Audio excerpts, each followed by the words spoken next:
Well, thank you for coming back. Now, wasn't that chapter 9 a humdinger of a story? Suicide attempts and choking to death attempts. That wasn't very funny. Well, anyway, welcome back to now chapter 10. It's titled The Golden Hand of Lightning. One year at the end of summer, I believe it was 1992, I was out selling my books door to door, business to business as I usually did, when an interesting thing happened. "I just love the stories you write, Mr. Goodpaster," a lady from southeastern Indiana said to me one day. "Have you ever thought of taking them to little Nashville, Indiana, and selling them over there? There are lots and lots of tourist types going on over there every year, and they're going there for vacation, you know." "I would bet you could sell 1,000,000 of them over there," she said to me. Or this lady continued, "A better place than that even to sell them would be down in Tennessee, around Gatlinburg, a place called Pigeon Forge, especially near the place called the Old Mill." Now, I wasn't born under just any old rock, I want you to know. I've heard of Gatlinburg, Tennessee before.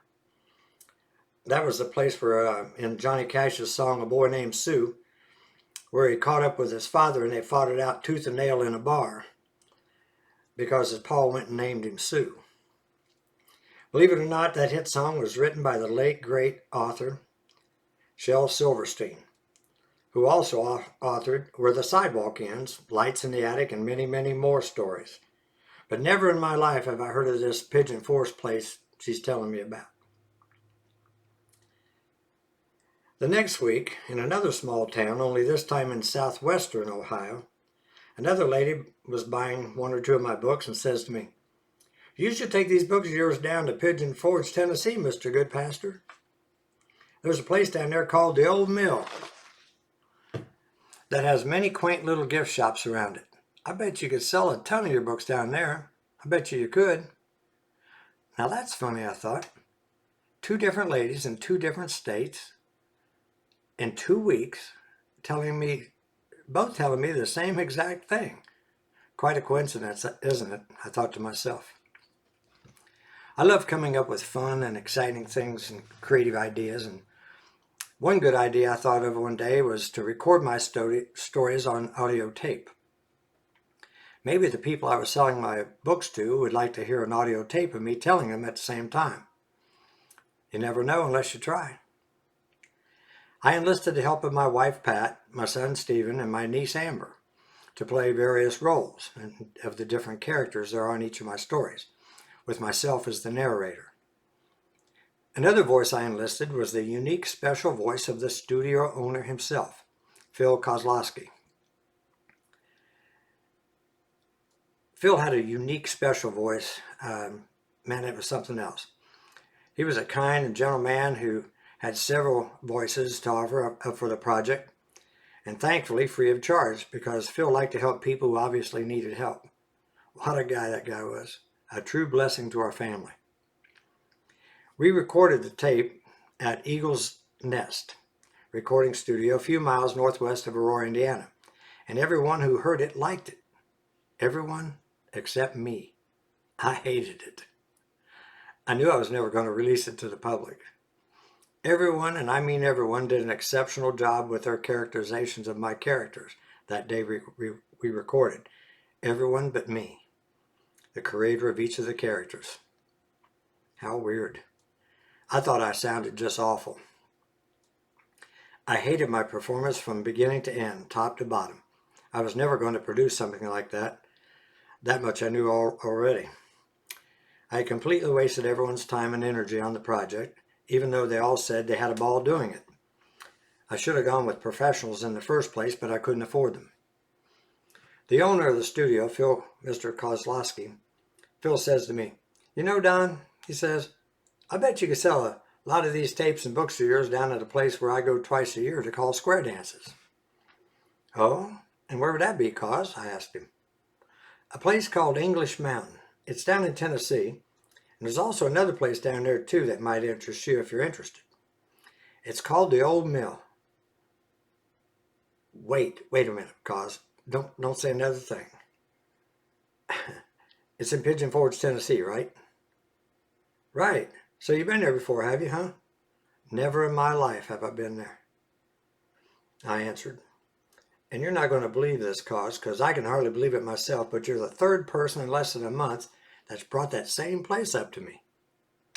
It's amazing. Well, he said, why not go there and see what's up with that? Seems to me like something or somebody is pointing you in that direction for a reason, don't you? Oh, I'd like to. I really would, I said, but I can't. There's no way I can afford that kind of trip with the cost of rooms and all. I begged off. Shoot, he then says to me, a room in the mountains for just a few days? Heck, that's no problem. That ain't no problem at all, Don. You're more than welcome to use my timeshare condominium for a few days if you want to. My missus and I don't mind you and the family doing that. We appreciate your business here at Eagle's Nest. Go on, do it. Make yourself happy. Take your family down there and have some fun for a few days. And while you're there, you ought to check out the old mill area. Those folks that I've been telling you about. You might like it. We did. The Goodpasters left for Tennessee just 1 week later. When we got to the foot of English Mountain, where Ca's timeshare was, Pat was beside herself with fear for going up there, going up that steep slope. She was deathly afraid of going up the narrow, winding road that led almost straight up in places to the resort. Personally, to tell you the truth, I wasn't too keen on the idea myself, me being afraid of heights the way I am. But we've come this far and it's too late to turn around now. We're really not going up there, are we? Pat asked, indicating the intimidating incline that was now right there in front of us, directly in front of us. We sure are, you betcha, I said to her, as if this road going almost straight up in front of us didn't bother me in the least, when in actuality it bothered me very much, it did. We are, unless you want to stop down here at the bottom and pitch a tent for the next few days. Well, she said, if we are, then stop the car right now and let me get in the back seat. I don't want to see any of this. We went through this same seat-changing routine every time we went up English Mountain over the next few days. Pat never did see just how steep and twisty the road was. Not once, although she must have felt it. It was akin, I suppose, to being strapped into a spaceship heading for the moon. Once, while going up there, I thought I saw my own license plate when we rounded a wicked hairpin turn. What the locals call a switchback, I believe. It was so beautiful here in the mountains of East Tennessee, and I know now, after living here for over 30 years, it's beautiful all year round. And when you're not caught up in the traffic mess on the parkway of Pigeon Forge or Gatlinburg, it's also very calm and peaceful. It is beautiful down here. The first morning in town, that would be Gatlinburg, by the way, we drove around like the typical tourist does, I suppose, smiling awkwardly a lot, gawking at all the trees and scenery eyes could possibly hold, when, I'm hungry, Dad, Stephen offered up from the back seat. And I'm bored, too, he quickly added. I've had enough of streams and creeks and trees and leaves to last me a lifetime, he says. Let's go get something to eat and find a video arcade, okay? Actually, I believe we all had seen enough trees for a while that morning, I have to admit, so we headed down from the beautiful vista of a place called Klingman's Dome, back to civilization and recreation. I needed it. Pat and I both loved it here in the mountains, but I think Stephen could take it or leave it. Teenagers, you know. At stoplight number 4 in Gatlinburg, I looked over at Pat, who was looking at me. Are you thinking what I'm thinking? I asked, looking into her pretty face, all aglow and shining in the early morning sunlight, looking more rested and revitalized now from all the stresses I've kept her under up north. Not that I wanted to do that, mind you, but that's the way of a struggling writer, looking for someone to finally discover them. I'm thinking, I've never felt more at home anywhere in the world like this, she answered, in smiling reply. That's exactly what I'm thinking too, I responded. Let's move here, chimed up Stephen from the back seat of our old orange-colored Cadillac, adding his 2 cents into the conversation, which he had every right to. This involved him too. Well, we'll have to think about that, Mike, son, I said. You're about to begin your freshman year at Lawrenceburg High School back in Indiana, you know. Wouldn't you miss your friends back there? We would always be going back up to visit the grandparents, wouldn't we? Was his reply, which was absolutely correct. We would always be doing that, from no matter where we lived. So why should this beautiful place be the exception to that rule? The answer was, it shouldn't. Suddenly and once again, we were all in agreement as a family on another move, another adventure. Only this time it was a little bit different because no one was depressed. I figured, what the heck? There are bound to be printers here in these beautiful mountains somewhere, someplace. And the UPS company is probably here as well. Even these high, sweet mountains and valleys all around us. And that's all I needed to run my business. I was portable. The next morning, we left Phil's condo on English Mountain and headed over to Pigeon Forge for an early morning breakfast and to look at a local newspaper. If we were serious about moving here, then we needed to know some of the information about the area we were moving to. Information like, how much do rental houses go for down here? Or even, are there any rental properties to be had for that matter? Where are the high schools located? And which would be the best fit for Stephen, who was now, and has always been, since the beginning of his schooling, been an honor student. That important fact, as it should be to any loving parent, was extremely important to us. The school was. While we were at one of the local pancake houses waiting for our breakfast to arrive, I got up and went to the restroom. On the way back, I put a quarter in the newspaper rack and grabbed up what appeared to be a thin newspaper. So thin it was, I had to read it twice to get my money's worth. The paper was the High Mountain Press. How apropos was that? In the foyer of this pancake flapjack house, I turned to the ad section. As I remember, the ads were on the back side of the front page. I told you this was a thin paper. The first thing I noticed was an ad that read, "Retail space for lease. Call 555-4XXO. Not really, I just made that part up. I pulled out a quarter, called the number. On a working, believe that or not, it was a working payphone. Funny, I thought, the phone call cost the same amount as the newspaper did, exactly the same. I'll probably be told by the operator midway through my conversation to keep the call short or I'll be charged another 2 bits. I wouldn't doubt it. "Hello, sir." I began the conversation when the party answered on the first ring. "I'd like to inquire about your ad for available retail space I see here in your local newspaper. Is it still available?" "It is." "Good." Could you give me directions on how to get there from the Smoky Mountain Pancake House?" I asked. "Right, I understand. Yeah, I get it. Turn right at light number 7, cross the bridge. After the first stop sign, it's the building on the left." "Got it. Thanks." Excuse me, sir. Are there any landmarks to look for if I should get lost? You see, we've never been here before. Not before today." "What?" "You say there's an old mill across the street, just directly across the street? An old mill? I've heard that someplace before. Well, I'll be a monkey's uncle," I say to myself after remembering what those 3 people from Indiana, Ohio, and Kentucky suggested to me about setting up near the old mill to sell my books and poetry. How coincidental is that? When I returned to the table, my pancakes were completely cold. The strawberry topping had congealed to a putty sort of paste, and Pat seemed to be more set than usual with me that I'd been gone for so long. She was frightened and on the verge of panic even. "Where in the world were you?" she asked when I returned with a skinny paper in my hand. "I was about to call the police." "You're not going to believe this, honey, but remember how I told you 3 people in a row said I should come to Pigeon Forge and sell my books by the old mill? Well, look at this ad I found in the paper just now about a retail space right here in Pigeon Forge. And notice, too, that it's the only ad on the page for the retail space available." "So?" she said, returning once again to eat away at her strawberry pancake deluxe super supreme belly buster swirl twist and shout. "What are you getting at?" Oh my, y'all. The The wacky names you folks down here in Tennessee put on just ordinary flapjacks, that stupefies me. What I'm getting at is this. I called the number listed and asked for directions on how to get there. And guess what? It's just down the street across from the old mill. I've got to see it, honey.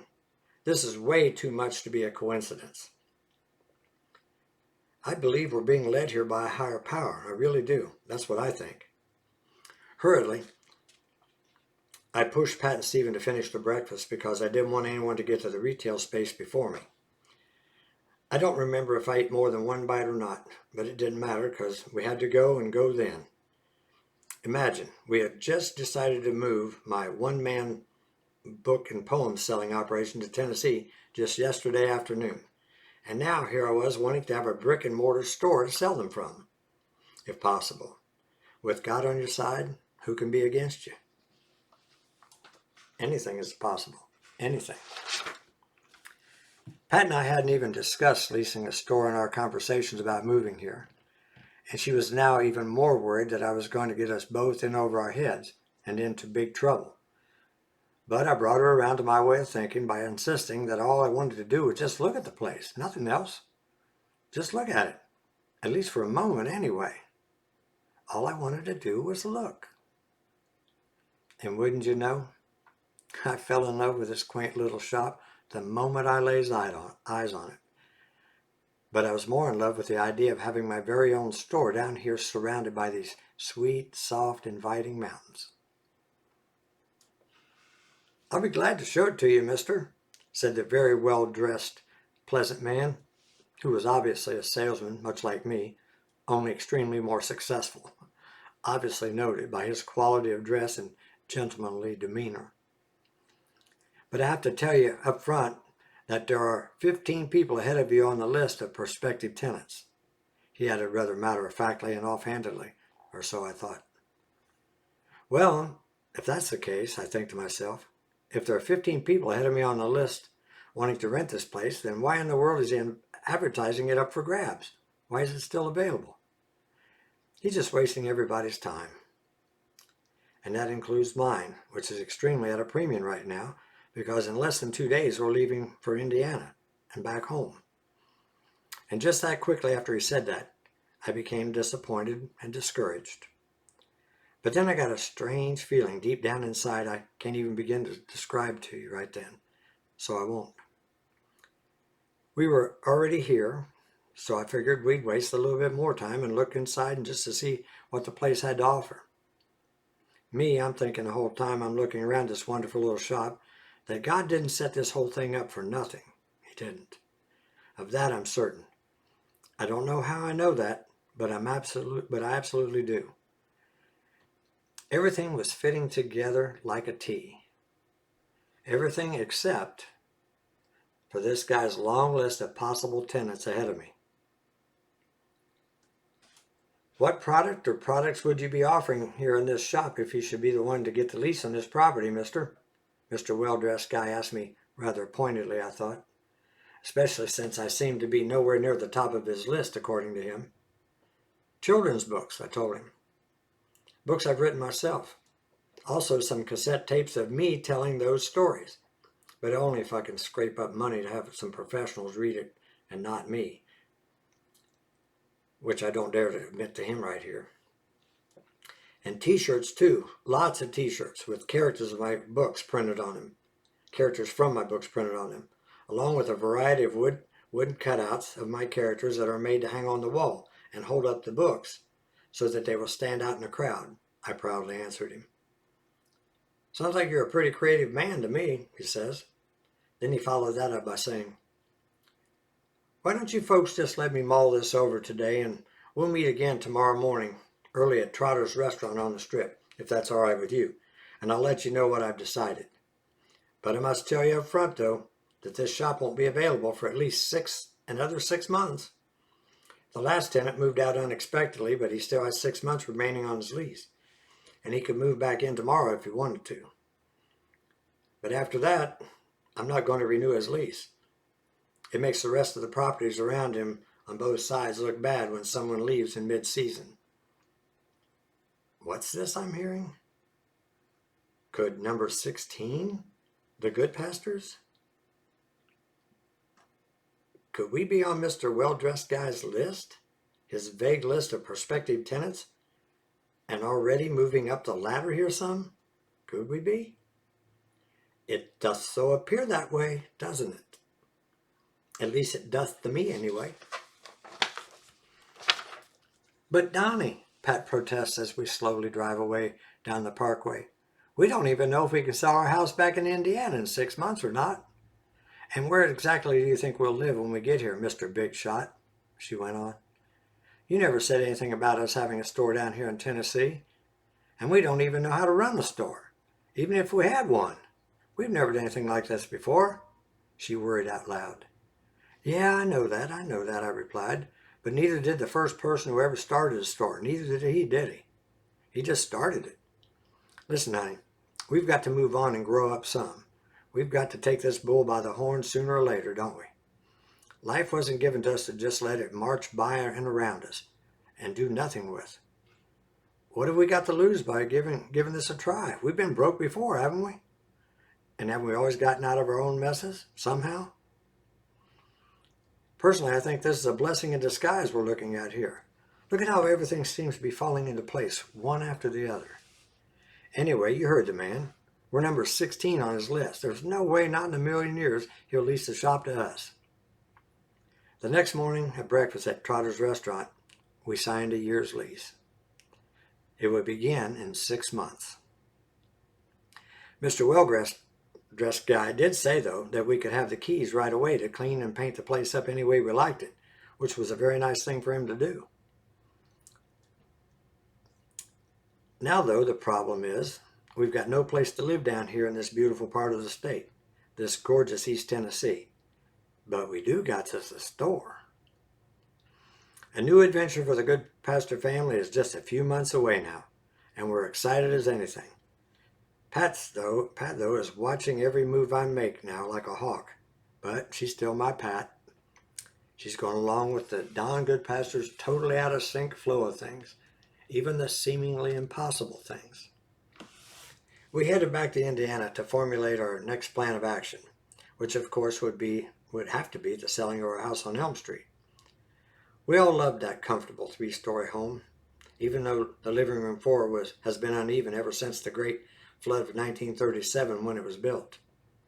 The only really good thing about the big English Tudor we lived in up in Indiana was that several folks had already stopped by and said that they wanted to buy it if we ever decided to sell, or at least they said they did anyway. And Pat kept a list on the top shelf of the kitchen cabinet of all those displaying a genuine interest. There were 5 names and phone numbers to call on that list. Hello, I said to the guy on the other end of the line. This is Don Goodpaster down in Lawrenceburg calling. You said to call if I ever wanted to sell my house on Elm Street. Well, sir, I'm calling and the price is... You'll take it? You will? You'll be down next week with a cashier's check to buy it? You will? Sure, I suppose I can have all the paperwork done by the weekend, especially since it's a cashier's check you'll be paying it with in full. Okay, I'll see you this weekend then, I say, in a daze, setting the phone down. Well, that's it, isn't it? I've really committed to something big this time. The biggest thing or should I say we've ever committed ourselves to. When the buyer arrived from Michigan that weekend, like he said he would, everything went sugary smooth. There wasn't a glitch in the entire transaction, not a single one. We sold our beloved home, which could have, and thank God wasn't, could have been a major stumbling block toward our new and soon upcoming adventure down south. So, as it turns out, the problem wasn't selling our house after all, was it? The problem we were about to encounter was that Stephen was still in school and the store wouldn't be ready for at least another 6 months. Where do we go from here? And when? We wondered. At the closing that weekend, and right on schedule, Mr. Cashier Check Guy, from all the way up there in Michigan somewhere, says to me, "We won't be able to move into the house for about 6 months, Mr. Goodpaster," he says, "because I'm in the process of retiring retiring from the Ford Motor Company. Do you know of anyone, or could you recommend anyone who would be willing to move in for just a short period of time like that to take care of the place for us until then? I know it's probably going to be impossible to find someone that would want to do that, but if you could think of anyone, we would certainly appreciate it. I was stupefied by this, and I stuttered out like an idiot. I know I did. We'll do it. Yeah, Pat and I and Stephen will do it. I answered.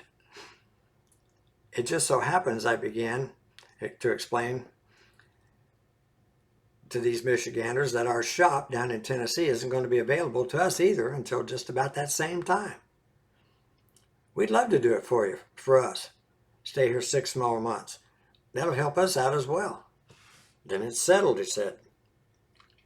We appreciate you doing that for us very much, he says Mr. Nice Guy, Michigan guy, whose name I've now changed to Mr. Cashier Check Guy for his wonderful generosity. And, he added, if it will help your family, you can live there rent-free until we move in. How's that sound? Sounded like heaven to me. Praise God, mister. 6 whole months living in our own home, in our old home without a mortgage payment or even rent to pay, along with a handsome profit from the sale to boot? How can you argue with that? You can't. As time passed, I began getting goods ready for the store. The absence of a mortgage payment helped tremendously here. I bought a ton of industrial decorative tiles, which was the raw material I used in making my own unique products that I fired my poetry and other short verses onto. I christened the product myself, coining them permacards, permanent cards. We bargained for and bought over 100 assorted wooden wall hanging characters from my cousin's wife, who toll painted them quite beautifully in her basement workshop. Characters that came straight out of the pages of my own children's books. Also for the shop, we had another cousin of mine silkscreen several grosses each of 6 different t-shirt designs with my characters on them. If you have a store, which we now did, you better have something to sell or the lights go out. Just like that, they'll go out. The lease we signed with Mr. Well-Dressed Guy ran from January to January. So why not, I thought, why not go down there on the weekends whenever I could and get everything ready for the tourist season to begin. Mr. Well-Dressed Guy told me the season that everyone really looked forward to so much down here began earnestly in April, like it does every year. Until that time, he said, life down here would be slow going, which was okay by me. There were still shelves to be built for the shop, or in my case, since I'm such a klutz with a hammer, have built. I'm about as good with a circular saw as I am at being a brain surgeon, and that ain't so good. There were also several large electric kilns that I owned that had to be hooked up upstairs, a portion of the store, and plenty of heavy-duty wires to pull down through the concrete walls to feed them the ferocious amounts of electricity they demanded and required. Official paperwork of all types and sorts and kinds still had to be obtained and filled out for the city, state, and local government agencies as well, and various other things of necessity before operations could begin. The second week in January 1992, I began traveling back and forth from Lawrenceburg, Indiana to Pigeon Forge, Tennessee, about 287 miles away. I would leave Indiana each Thursday morning around 4 in the morning and return late on Sunday night. I slept, if you could call it sleeping, in the upstairs portion of the store on the hard concrete floor. Obviously it's hard, it's concrete, covered with only a thin layer of cheap green industrial carpet. The store filled up fast and looked very good, if I say so myself. It was exceptionally colorful and extremely pleasing to the eye, especially to a child's eye it would be. And that's what I was selling, children's products. I repainted everything to complete the theme of the store, which was already colorful by nature. It didn't take long for people to start peeking in through the picture window at the front to see what I was doing, what was going on. Come in, come in. I would invite them while continuing to stock the shelves. Come in and see my new shop. I was really proud of it. It looked really good. Sales began in early February that year, much earlier than I had hoped for. Not much at first, but a lot better than a stick in the eye, I'll tell you that. Now, where to live? That I did not know. Sleeping upstairs on the floor wasn't such a big deal for me, it wasn't. But where am I going to put Pat and Stephen when they come down here to live permanently? Would we live in Pigeon Forge where our shop was, or would we live in Gatlinburg or Sevierville? Where?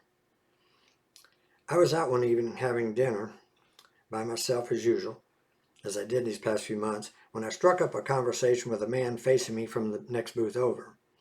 He was a big, soft-spoken man, a gentleman, obviously. For the sake of this story, I'll call him Big C. Big C and I took to liking each other right off, and he told me he owned several mobile home parks in the area, and a large privately owned dealership as well. Maybe, I thought, if I play my cards right, I could persuade Pat to move into a mobile home for a while until we get our Tennessee feet wet. Maybe she'll just fall in love with the idea of that. Not. Are you crazy? She says through the phone, almost bursting my eardrums. You want us to move out of one of the nicest homes in town into one of those metal cans again? No, she said, we're not doing that. You find someplace else to move into, any place else, please, just not that again. Pat, I'm unhappy to find out, is implacable and unbendable on this point, and that's to say the least. Please, and I truly mean this, I mean no offense to any of you mobile home dwellers who may be reading or listening to this, but Pat and I have lived in several of those over the early years of our marriage and had, as they say, been there, done that. And obviously from her tone of voice here in this conversation from Tennessee to Indiana, she wasn't near about to do it again. As for the statement she made when I first told her my idea of moving into a mobile home, and I'm paraphrasing here, are you crazy? Well, that's still to this day a topic of discussion in our home, and also I suppose around the eastern part of the country for that matter. Where then, honey? I asked desperately. Don't you think I've been trying? Don't you think I've been looking everywhere there is to look? 'Cause I have. I've looked everywhere there is to look down here. I really have.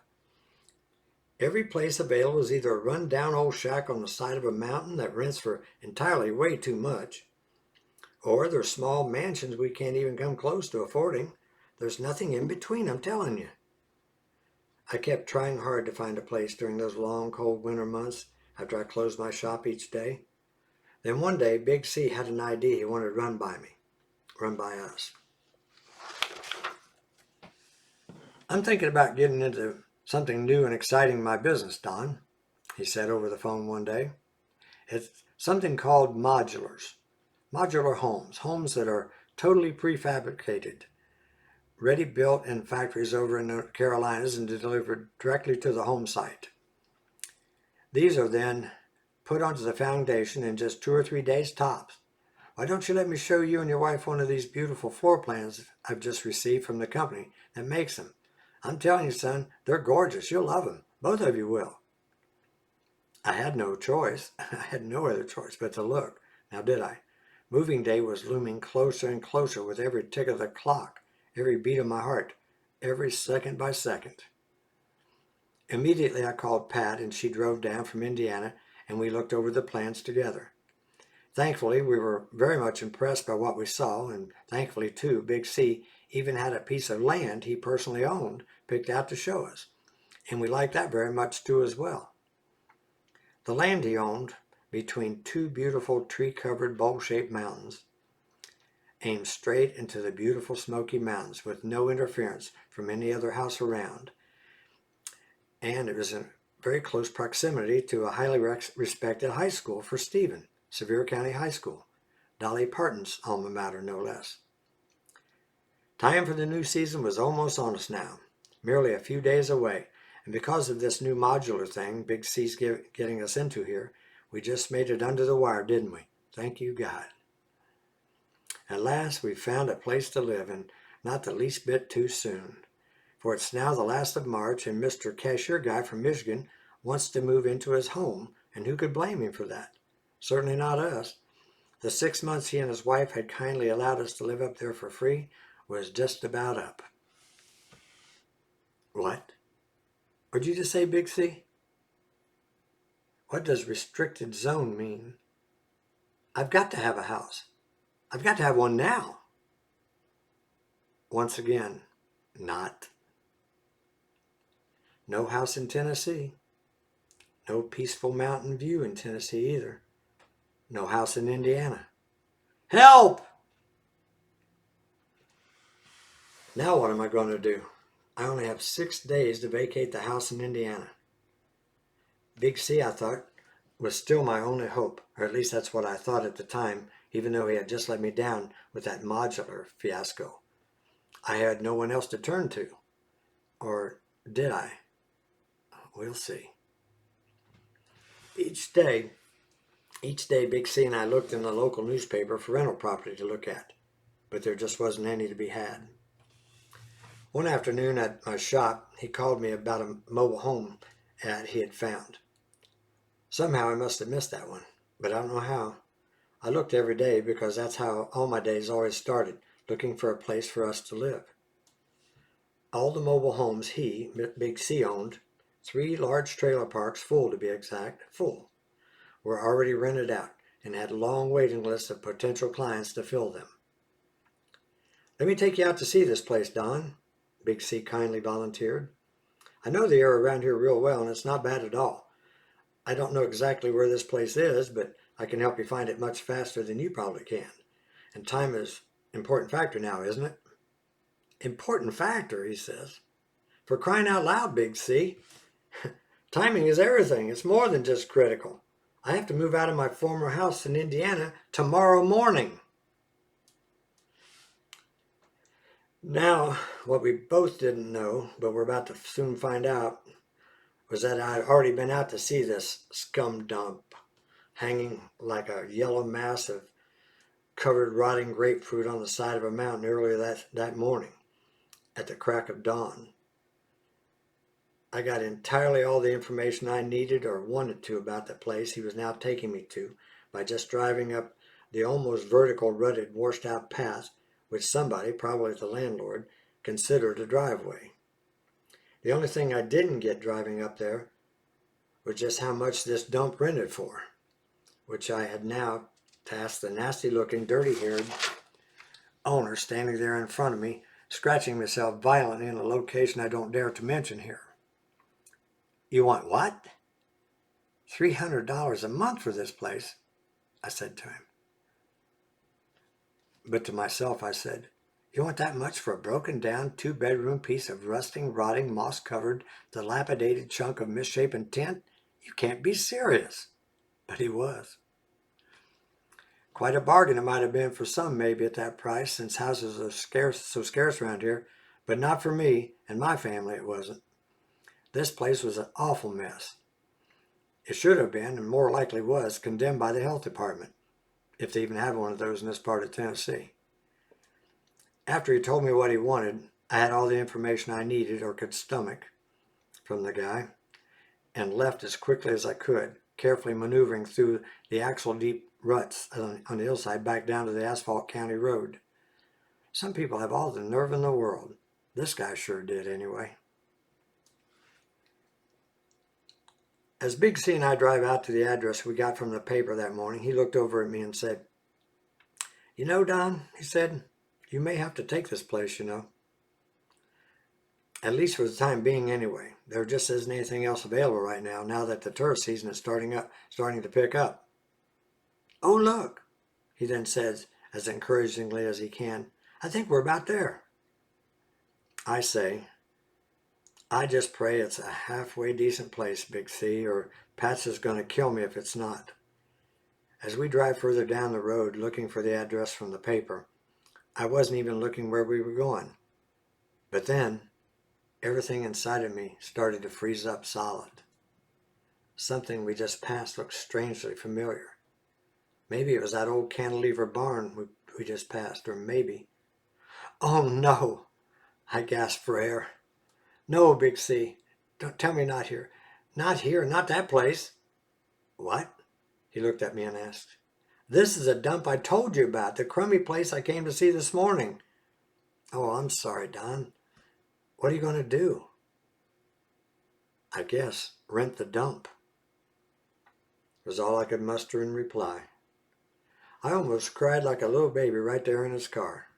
I was so worn out from all this searching and worrying and thoroughly discouraged by all this. I rented the dump at $300 a month, just like the man said, and called home to Patton, Indiana right away.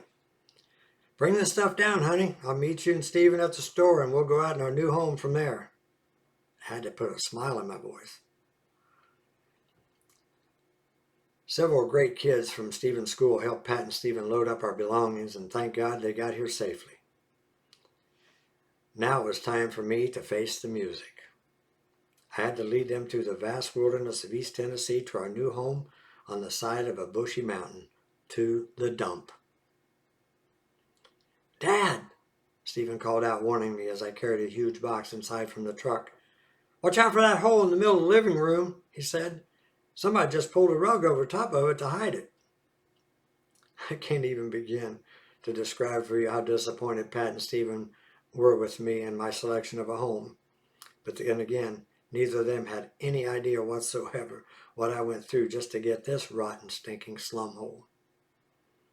So, suffice it to say, I'm still breathing, aren't I? Enough said on the matter. As quickly as humanly possible, we moved from that awful place. Our landlord, or should I say slumlord, even refused to return our $150 deposit he claimed he had to have. He blamed us for letting water overflow from behind the washing machine and rotting the floor out, even though it was painfully obvious that this was much earlier damage done. And we told him about it when we even moved in. But he openly lied and denied that we even mentioned it to him. Go figure. This little thief will have to straighten this out with the Lord later on. Of that I'm obviously positive. Thou shalt not steal will be the crux of that lecture he will certainly get. The shop down at the old mill was doing all right, as little shops go, I suppose. At least we were paying all the bills on time anyway. But it wasn't making us rich by any stretch of the imagination like everyone thought it would be doing. But we were getting by, we were. One evening, a couple of years later, when I was returning home from a Wednesday night church service to our new stick-built home, high up on the top of Pine Mountain, on the outskirts of Pigeon Forge, I noticed that Stephen had parked in my usual parking place, which left me no choice but to park outside the carport in the grass. The air was muggy, thick, and heavy that night. Long, low rumbles of thunder heard from the distance, generated somewhere over on the horizon. It would be raining soon, that was clear. Being the consummate lightning freak, I walked over to the edge of the yard looking out into the great open expanse of sky into the valley beyond. When you live up on top of the mountain, you have a lot of sky to peer out into and forever. God, I said, looking out across the valley, why don't you show the people down here on earth a little sample of your magnificent, awesome power? Now, I promise you, and I'm not kidding, I was only thinking of a lightning bolt or two, maybe at the most when I said that. And please don't let anyone get hurt by it when you do, but show them your power. I have no other way to explain it to you than that. At that exact moment, I said the word power for the second time. The sky, and I mean every part of the entire sky, everywhere I could see, and that was a bunch, let me tell you. From north to south, it turned golden slivers of lightning, stretching as far east to west as they did from north to south, stretching as far as the eye could see, maybe even further. Startled out of my wits by this tremendous exhibition of power and might that only God himself could have displayed, my left leg came flying up at my face as my head ducked down and these two separate but distinct body parts of mine almost collided with each other, there in the middle. Never before in my life have I seen lightning do such a thing as this. It looked to me like a gigantic golden spider web, the entire sky did. In other words, I almost hit myself in my own mouth with my own knee. And that's not easy, doing something like that for a big chunky guy like I was. Awesome, God, that was just awesome, I said, still hunched over in that extremely awkward position. But enough of that. I'm going inside now, if you don't mind. Okay, I whispered to the divine Holy Lord, the deity I was positive was right there with me listening. Never in my life had I witnessed such a display of such raw, unbridled power as what I just saw. I wasn't scared of it, I promise. But I wasn't ignorant about what it could do to me either, if I stayed out there, so exposed as I was. So I headed for the cover of the carport, still in my bent-over, hunkered-down position. Reaching the carport, in my supposed safety, I turned back toward the valley once again and pointed to the sky with the index finger of my left hand and made a selfish, childish request of God, the Father. Just do that one more time, God, I asked. I pleaded, I requested. The miracle that this entire chapter is built around and upon happened right then and there, right at that moment. Over on the horizon, about 20-odd miles or so away, as a crow flies, somewhere near the Knoxville area, a hand of lightning appeared to come up out of the ground just then. It appeared to be only a little bit taller than the glow of the lights coming from the city against the gray backdrop of rain clouds, clouds that seemed to be hovering about everywhere now. It was a hand. I'm 100% positive it was. I saw all four fingers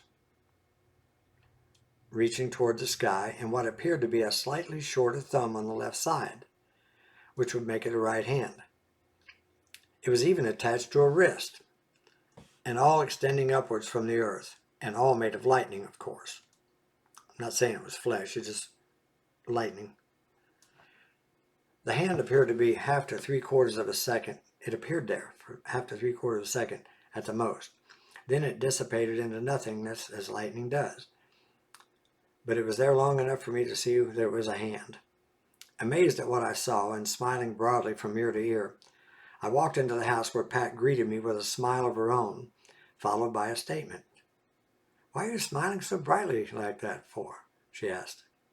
"Well, honey," I said, taking her into my arms and holding her close. "It's like this, you see. I was outside into the carport just now having another of my conversations with God, and I'm asking him to do things, and he's doing them."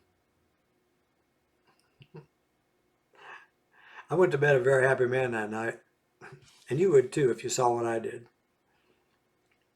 Pat, though, probably stayed up late that night going through the yellow pages of the phone book looking for a cheap head shrinker for me to go see. But that's all right. It's okay with me, so long as he's cheap. Ask and ye shall receive. Seek and ye shall find.